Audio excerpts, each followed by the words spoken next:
की जनता से अपील तो आपको याद होगी जो कुछ दिन पहले उन्होंने की थी, जिसमें उन्होंने कहा था कि पेट्रोल का कम इस्तेमाल करें और साथ ही कुछ अन्य चीजें थी जिसको लेकर उन्होंने जनता से कहा था कि इसका कम इस्तेमाल किया जाए।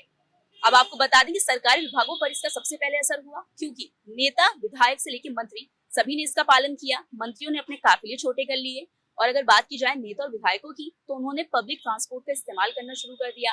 अब आपको बता दें कि आज से पेट्रोल और डीजल महंगे हो गए हैं, इनकी कीमतों में बढ़ोतरी की गई है जिसका सीधा असर जनता की जेब पर पड़ा है। आपको बताते चलें कि डीजल जो है वो 3 रुपए 11 पैसे प्रति लीटर की महंगाई से अब मिलेगा और वहीं अगर पेट्रोल की बात की जाए तो वो 3 रुपए 14 पैसे महंगा हो गया है, जिसके बाद दिल्ली में अब पेट्रोल 97 रुपए 77 पैसे महंगाई के साथ मिलेगा। अब इस पर लोगों का क्या कहना है, इस महंगाई को वो किस नजरिए से देखते हैं, उनका क्या कहना है, ये सही है या गलत है, ये सब आपको सुनाते हैं। पेट्रोल डीजल बढ़ना तो वैसे आम बात है, जैसे क्राइसिस आजकल चल रहे हैं, वॉर की सिचुएशन है, ठीक है।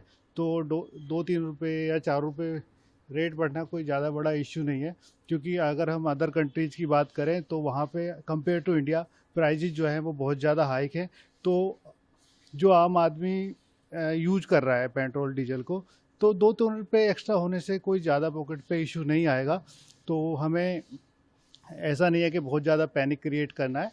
देश हित में ये लिया गया निर्णय है और जो रेट हैं वो ज़्यादा हाइक नहीं हुए हैं, तो हमें बहुत ज़्यादा पैनिक नहीं करना है। और मेरी देशवासियों से यही अपील है कि देश के साथ चलें, देश के समर्थन में रहें। पेट्रोल डीजल के दाम बढ़ गए हैं, इस वॉर का बड़ा नेगेटिव इफेक्ट आ रहा है मार्केट में और मुझे लग रहा है इससे महंगाई और बढ़नी है, सारी चीज़ों पे बढ़ जाएगी। धीरे धीरे हम देख भी रहे हैं, बड़े चैलेंजेस आ रहे हैं। फैमिली को छोड़ना है, इसको बच्चों को जाना है, सारे काम ऑफिस जाना है, या तो इधर कोई गवर्नमेंट ऐसा एक्शन ले कि वर्क फ्रॉम होम हो या कुछ इस तरीके से काम हो तो फिर कुछ हो सकता है, अदरवाइज तो पेट्रोल का इम्पैक्ट, डायरेक्टली इम्पैक्ट महंगाई पे आएगा ही आएगा। महंगाई बहुत ज़्यादा बढ़ जाएगी, लोडिंग अनलोडिंग बढ़ेगा, क्योंकि आजकल जितने भी ट्रांसपोर्ट के साधन हैं सब में डीजल या पेट्रोल ही यूज होता है और एकदम से महंगाई बढ़ेगी अभी। और जितनी महंगाई बढ़ती है डीए उस हिसाब से बहुत कम बढ़ता है। जैसे ही खबर आई है तब से मेरा दिल डोल रहा है धीरे धीरे, अब महंगाई बहुत ज़्यादा बढ़ जाएगी।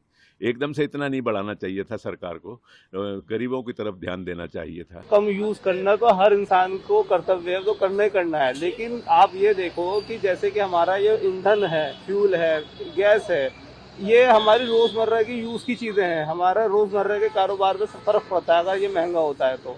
अगर आप एक बंदा भी अगर रोज कमाई के हिसाब से 50 रुपए भी अगर फालतू दे रहा तो महीने का 1500 रुपए उसका लॉस जा ही रहा है। उसकी सैलरी इंक्रीज नहीं हो रही 1500 रुपए, लेकिन बंदे का नुकसान हो ही रहा है। तो पेट्रोल डीजल जो महंगा हुआ है, इसको लेकर लोगों की मिलीजुली प्रतिक्रिया सामने आई। किसी का कहना है कि ये सही है तो किसी का कहना है कि ये गलत है, क्योंकि इससे उनकी जेब पर काफी असर पड़ा है।